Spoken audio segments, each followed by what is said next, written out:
devolvido ao trabalho. Fazia já bem tempo que havia deixado a casa de recuperação, quando numa de suas visitas disse-me Alva. Mesquita devia ir também, mas surgiram à última hora dificuldades imprevistas. Iremos nós, como estava combinado, assistir a uma conferência na Crosta feita por um irmão encarnado.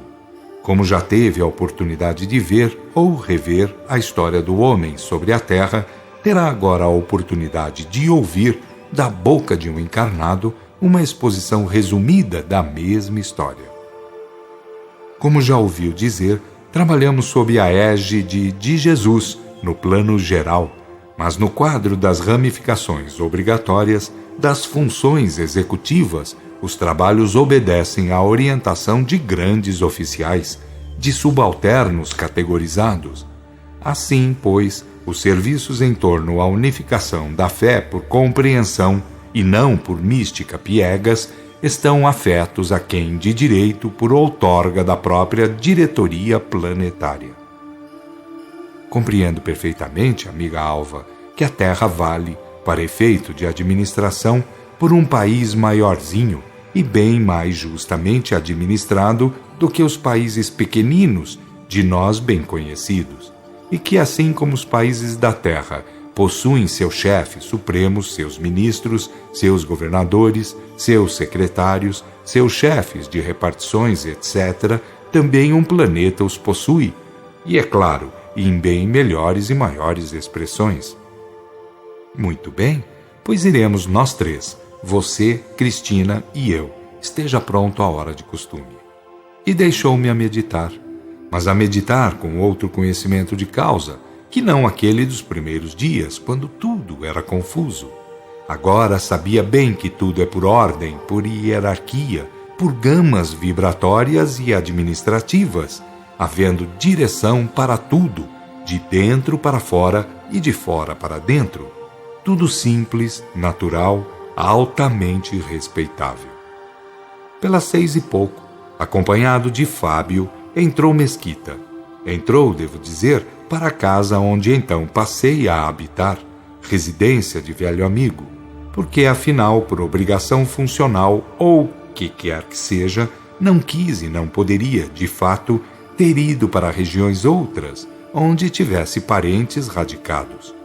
Foi imperioso ficar em lugar propício para certo desenvolvimento de atividade. E tudo corria bem, trazendo-me o serviço em curso, a todos os momentos, oportunidades de felizes amizades e ricos aprendizados. Sorriso largo à vista, saudou-me Mesquita. Boa noite, Aldroaldo. E boa noite com todos os R's e S's. Como se tivesse querido aludir às concepções de certos credos do mundo que presumem haver e teimam que há, de fato, uma tremenda ou total separação entre tudo o que é dito na terra e dito como do céu, ratifiquei. Boa noite com todos os R's e S's, não há dúvida alguma, mas sabemos que os nossos R's e S's possuem encontros inimagináveis quando se trata de nossas noites. Quero lhe dizer que, apesar de tudo isso ser imensamente belo, profundamente deslumbrante e enternecidamente adorável, tenho saudades das noites de minha terra. O Ceará, com suas noites claras e seus mares bravios, parece que surgiu de um sonho do próprio Deus. Demais, a terra por si só, sem o desmazelo humano, sem a barbárie intelectualizada, apesar de suas convulsões telúricas, dos extremismos de suas erupções cataclismáticas, não deixaria jamais de ser um poema vivo, palpitante, a atrair perenemente os sentidos do homem superior, da alma capaz de sondar na pujança dos seus arrebóis, na embaladora doçura dos seus crepúsculos, o porquê da própria vida.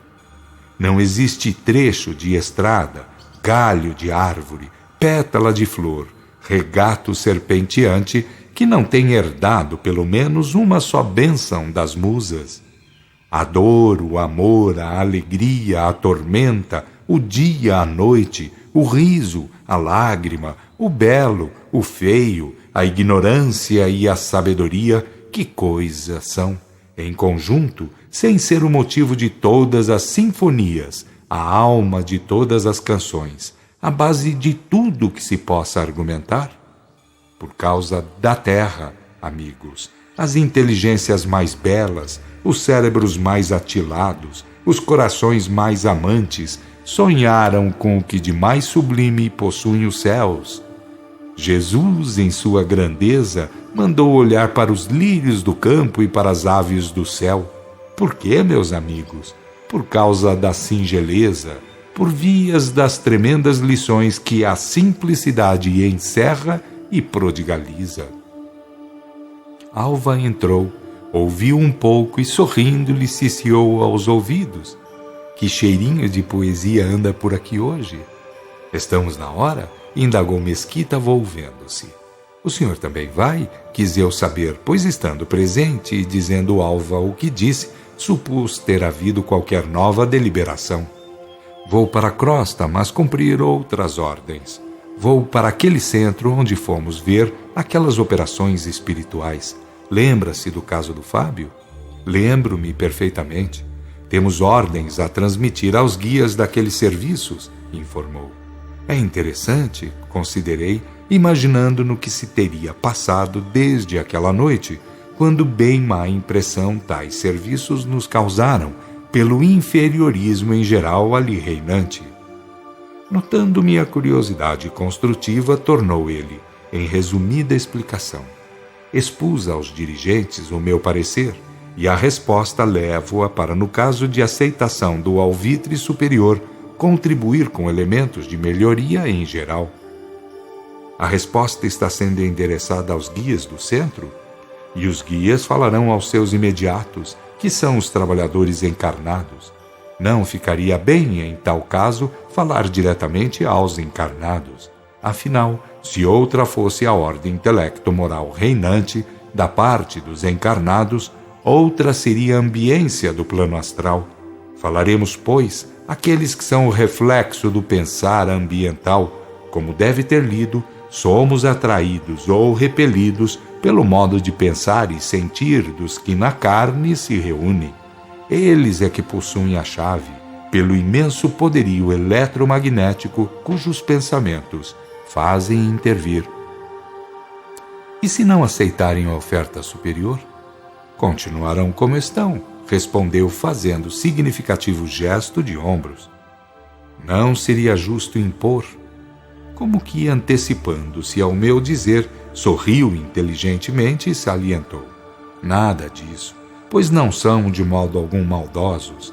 Falta-lhes superioridade, falta-lhes envolvimento e em hierarquia, doutrina e técnica. E quem para lá se encaminhar, pouco mais ou menos, também estará por essas paragens de merecimentos. Em aceitando que terão de fazer, sem ser abandonar certas práticas que a todos agradam, que são os ritualismos, e crê que aceitarão? Então, intervi, nem conviria aconselhar. Enquanto se tratar de lidar com elementos evolutíveis, precisamente por isso, convém tentar. Dentre os encarnados, de ambos os lados, a lei é melhorar ou subir sempre, avançar sempre, conquistar ao infinito as melhores expressões em performance edificante. Nunca se deve pensar que já se tem ou sabe tudo, estabelecendo o regime de círculo vicioso. Tão pouco e saliente bem isto, deve-se imaginar na obrigação de homogeneidade ambiental. A homogeneidade, para ser construtiva, só sendo de ordem relativa. De resto, precisas são as múltiplas concepções, desde que ungidas de santos objetivos. E queira ou não nossa mente admitir isso, haverá sempre um segundo modo, pelo menos um segundo modo de se entender uma primeira ou última ideia. Lá, pois, apesar do inferiorismo parecer geral, gente haverá com vontade e preparada para avançar um pouco. Essa gente, portanto, ou forçará no sentido de renovação de meios e processos, ou tomará rumos outros, indo frutificar melhor mais para frente. E estamos na hora, pois havemos de ter tempo para mais prosa por lá, observou Alva, tomando o ancião pelo braço e dizendo-lhe fosse chamar Cristina, que se achava pelo interior da residência. Morrer, bem eu sabia, não significa terminar empreitadas, mas vejo que o problema humano por aqui torna-se múltiplo em detalhes e características interessantes. Sobretudo, considero um ponto de ordem ética.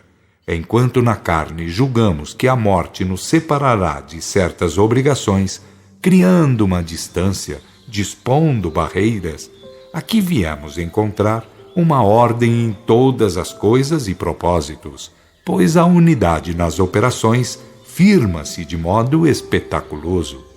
Há, compreende-se facilmente, aumento de cuidados em geral, de base educativa, de fundo orientador, num sentido de forçamento universal e contínuo, embora ressalvando o respeito às possibilidades pessoais. Em ouvindo Fábio assim falar, quis saber mais de perto se qualquer coisa de ordem íntima o ressentia, qualquer coisa toda pessoal, explicou-me. Você também é marinheiro de primeira viagem, não sente em si uma opressão do meio, uma como que coerção fantástica, principalmente no sentido intelectual da vida? Não lhe parece que nos estão a reclamar alguma coisa? Fábio, você bem sabe que eu era católico e que um católico é apenas um crente empírico, tudo ignorando sobre o realismo da vida de extra-tumba. Como poderia eu, crente na errônea concepção de uma só vida, na salvação por encomendas ritualísticas, no realismo dos conceitos de céu, inferno e purgatório como territórios, como poderia eu, agora, portanto, não me encontrar em perene encantamento? Estou no céu, estou bem, é o que lhe devo dizer. Nada me oprime, tudo me eleva. Sinto-me uno com Deus, assim como diz no catecismo que logo de entrada nos deram para ler. E quereria eu mais do que isso? Quero, é certo, pois assim determina a lei, mas por ora sinto-me no céu. Fábio ficou meio desconcertado, cismático, a observar-me bem. Coisas enuviantes deviam estar ali e entravar o ingresso em melhor estado de estar. Mas que poderia eu fazer, ou dizer, se vultos de outro coturno silenciavam a seu respeito, a respeito do seu estado de alma? Fiz-lhe ver em palavras, enquanto Mesquita, Alva e outros haviam ido buscar Cristina, que bom seria falasse claramente com algum chefe.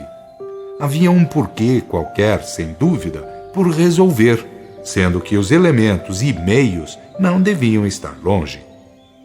Ele, então, falou-me assentindo. Iria, assim que lhe calhasse de oportuno, escancarar a alma. Para mim, sabia que qualquer deles estava a par de tudo, mas que a iniciativa devia ser dele, por ser dessas coisas cuja ordem pertence à deliberação individual. Quando vieram do interior da casa, aqueles que haviam ido à cata de Cristina, Fábio esboçava leve sorriso, coisa em si ainda bem rara. São 7h30, avisou Alva. Com algumas recomendações de Mesquita, partimos, deixando-o a sós com Fábio. Isto é, partimos em 5 pessoas, inclusive Alva e Cristina. Com minhas poucas probabilidades de êxito, fazia força mental no propósito de que Fábio, uma vez a sós com Mesquita, dissesse do que lhe ia pelo mundo interno. Talvez por simples questão de fraternidade, quem sabe, por razões históricas de mim, não lembradas, o certo é que aquela contínua tristeza de Fábio me atormentava.